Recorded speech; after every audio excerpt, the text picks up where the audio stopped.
नमस्कार, मैं हूं आपका दोस्त विजय विद्रोही। आप मुझसे जुड़ चुके हैं, इसके लिए आप सबका तहे दिल से शुक्रिया।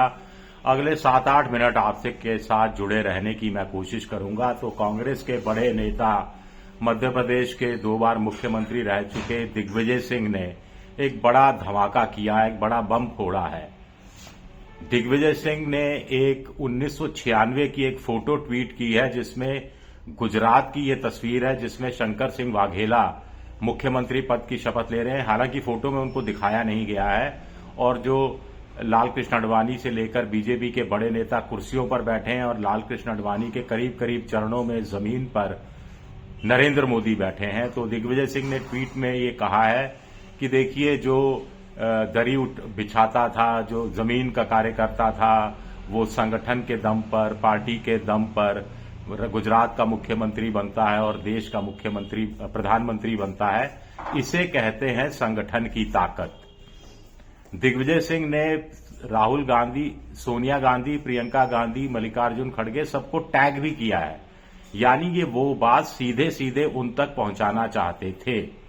तो संगठन की शक्ति से कोई भी कार्यकर्ता, सामान्य कार्यकर्ता पार्टी में सर्वोच्च पद पर, देश के सबसे बड़े पद पर पहुंच सकता है।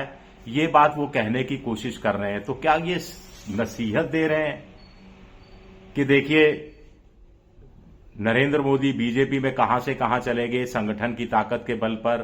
तो जो आला कमान है कांग्रेस का, जो पावर सेंटर है आला कांग्रेस का, उसको अपने संगठन को इतना मजबूत बनाना चाहिए, बीजेपी से सबक लेना चाहिए, प्रेरणा लेनी चाहिए, ताकि उनके कांग्रेस के जो हताश निराश कार्यकर्ता हैं लगातार चुनावी हार के बाद, उनमें नया जोश पैदा हो, वो समर्पण भाव के साथ सामने आए और पार्टी के लिए तन मन धन से जुट जाएं। या दिग्विजय सिंह ये कहना चाह रहे हैं कि देखिए, आपका संगठन कमजोर है, आला कमान कमजोर है, आप में वो क्षमता नहीं है, आप इसीलिए आम कार्यकर्ता, आम वोटर का मोहभंग कांग्रेस से होता जा रहा है? क्या ये कहना चाह रहे हैं? फिर टाइमिंग को लेकर भी सवाल उठते हैं। आज ही कांग्रेस की CWC की बैठक थी, जिसमें मनरेगा के खिलाफ जन आंदोलन करने का फैसला लिया गया 5 जनवरी से। और जन आंदोलन अगर होता है और अगर वो सफल होगा, तो संगठन के दम पर, जिसकी तरफ इशारा कर रहे हैं दिग्विजय सिंह, उसके दम पर सफल होगा। संगठन की ताकत के दम पर, कांग्रेस के जमीनी स्तर के कार्यकर्ता के दम पर ही सफल हो पाएगा। सिर्फ नेताओं के भाषण या धरने प्रदर्शन से तो सफल नहीं हो पाएगा, जन आंदोलन का रूप नहीं ले पाएगा। फिर 28 तारीख को, 28 दिसंबर 1885 को कांग्रेस का जन्म हुआ था, तो 140 साल पूरे हो रहे हैं। तो ये टाइमिंग को लेकर भी बड़े सवाल उठाए जा रहे हैं। आखिर दिग्विजय सिंह क्या कहना चाह रहे हैं? कुछ लोग कह रहे हैं, सोशल मीडिया में इस तरह की खबरें चल रही हैं कि CWC की बैठक में भी दिग्विजय सिंह ने मुद्दा उठाया और कहा कि कांग्रेस का जो केंद्रीयकृत सेंट्रलाइज्ड सिस्टम हो गया है और उसको विकेंद्रीयकरण करना चाहिए, डिसेंट्रलाइज्ड करना चाहिए। अब वो ये क्या कहना चाहते हैं इस बहाने?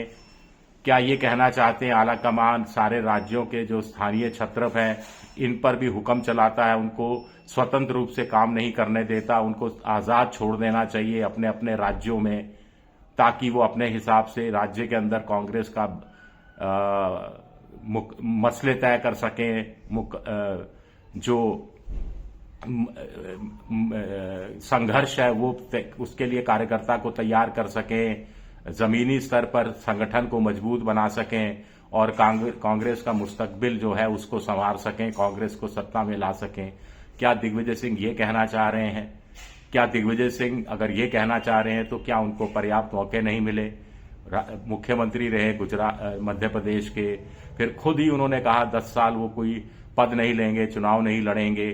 फिर उनको राज्यसभा भी भेजा गया, CWC में महासचिव पद भी दिया गया और उनके बेटे को भी टिकट दिया गया। कमलनाथ और दिग्विजय सिंह ने मिलकर जो कबाड़ा किया मध्य प्रदेश में, जिसके कारण ज्योतिरादित्य सिंधिया को पार्टी छोड़नी पड़ी और कांग्रेस भी सत्ता से बाहर हो गई। इस चक्कर में शिवराज सिंह की फिर से सरकार बन गई। क्या इसको भी आला कमान ने भुला दिया? दिग्विजय सिंह को सारी शक्तियां, कमलनाथ को सारी शक्तियां किसने दी थी? इसी आला कमान ने दी थी। तो ऐसे में दिग्विजय सिंह क्या कहना चाह रहे हैं?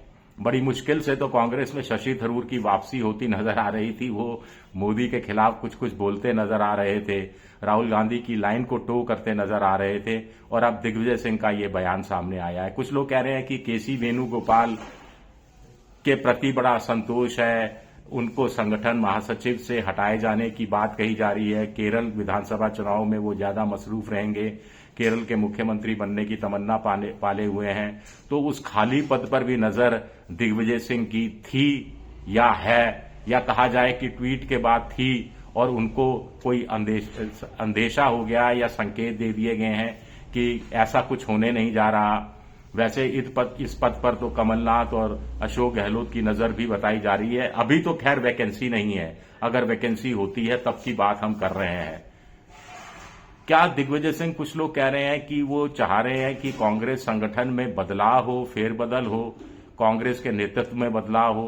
अब कांग्रेस के राष्ट्रीय अध्यक्ष तो मल्लिकार्जुन खड़गे हैं, लेकिन डिफैक्टो अध्यक्ष राहुल गांधी हैं, और इस बीच सोनिया गांधी का एक अलग पावर सेंटर है, प्रियंका गांधी का अलग पावर सेंटर है, और प्रियंका गांधी की चर्चा इन दिनों ज्यादा हो रही है।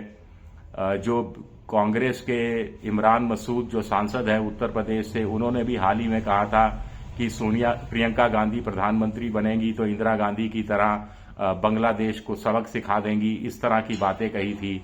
इससे पहले उड़ीसा के एक पूर्व कांग्रेस के एमएलए ने भी कहा था कि राहुल गांधी संवाद स्थापित नहीं कर पाते और प्रियंका गांधी को कमान सौंप देनी चाहिए। और कुछ और लोगों ने भी कहा कि जैसे जोशी झा है, संजय झा, जो पहले प्रवक्ता हुआ करते थे, खैर उनकी बात को इतना तवज्जो नहीं दिया जाएगा क्योंकि कांग्रेस में नहीं है, लेकिन फिर भी वो कह चुके हैं कि प्रियंका गांधी को कमान संभालनी चाहिए और फिर सचिन पायलट को उनके साथ लगा देना चाहिए, उनको नेतृत्व उनके हाथ में सौंप देना चाहिए। कुछ इस तरह की बातें कही जा रही हैं। दिग्विजय सिंह इतने उदार मन के तो लगते नहीं है कि वो दूसरों के लिए पैरवी करें। क्या खुद के लिए कोई दबाव बनाने की कोशिश है? कोई बड़ा पद वो चाहते हैं जो संगठन महासचिव का पद हो सकता है? क्या राहुल गांधी के प्रति कोई नाराजगी है? क्या ऐसे समय में उनको, उन जैसे सीजन नेता को ये ट्वीट करने की जरूरत थी? इससे बचा जा सकता था। कहा जा रहा है कि वही सीडब्ल्यूसी की बैठक में आप अपनी बात रख सकते थे, आपको अलग से ट्वीट करने की क्या जरूरत थी? तो ये ट्वीट करके दिग्विजय सिंह आखिर किसको निशाने पर ले रहे हैं, किसको नसीहत दे रहे हैं? क्या आला कमान इस नसीहत को मानने के लिए बाध्य होगा? क्या पहला पत्थर वो मारे जिसने पाप नहीं किया हो, ये कहा जाता है, या जिसके घर शीशे के हों वो दूसरों के घरों पर पत्थर नहीं फेंका करते? क्या दिग्विजय सिंह को अपने गिरेबान में झांक कर देखना चाहिए? जब राहुल गांधी नए कांग्रेस के अध्यक्ष बने थे, उससे पहले युवक कांग्रेस के भी अध्यक्ष थे, तो कुछ एक्सपेरिमेंट करने की कोशिश की थी। तब कहा जाता है कि कांग्रेस के बुजुर्ग नेताओं को यह रास नहीं आया था, और उसमें दिग्विजय सिंह का भी कुछ लोग नाम लेते हैं। खैर जो भी है, कुल मिलाकर कांग्रेस की जड़ों में उन्हीं का एक नेता मट्ठा डालने की कोशिश करेगा तो बीजेपी तो इसके मजे लेगी। बीजेपी कह रही है, इससे साफ जाहिर होता है कि गांधी नेहरू परिवार तानाशाह है, गांधी नेहरू परिवार कार्यकर्ताओं से कटा हुआ है, वो एक तरफा फैसले लेता है, वो जमीनी स्तर पर कार्यकर्ताओं से जुड़ा हुआ नहीं है, और कांग्रेस का आंतरिक झगड़ा, कांग्रेस का आंतरिक संघर्ष, कांग्रेस की आंतरिक मतभेद और मनभेद सब कुछ खुलकर सामने आ गए हैं। बीजेपी को मौका मिला है इस तरह के आरोप लगाने का, और खुद कांग्रेस के एक सीनियर नेता दिग्विजय सिंह ने ये मौका दिया है। अब आलाकमान क्या जवाब देता है? मल्लिकार्जुन खड़गे क्या बात करते हैं दिग्विजय सिंह से? क्या वो ट्वीट वापस लेते हैं या दिग्विजय सिंह के साथ कुछ लोग और शामिल होते हैं? ये देखना भी दिलचस्प रहेगा। शुक्रिया मेरा वीडियो देखने के लिए। पसंद आए तो लाइक कीजिए, सब्सक्राइब कीजिए, शेयर कीजिए। शुक्रिया, बहुत बहुत शुक्रिया।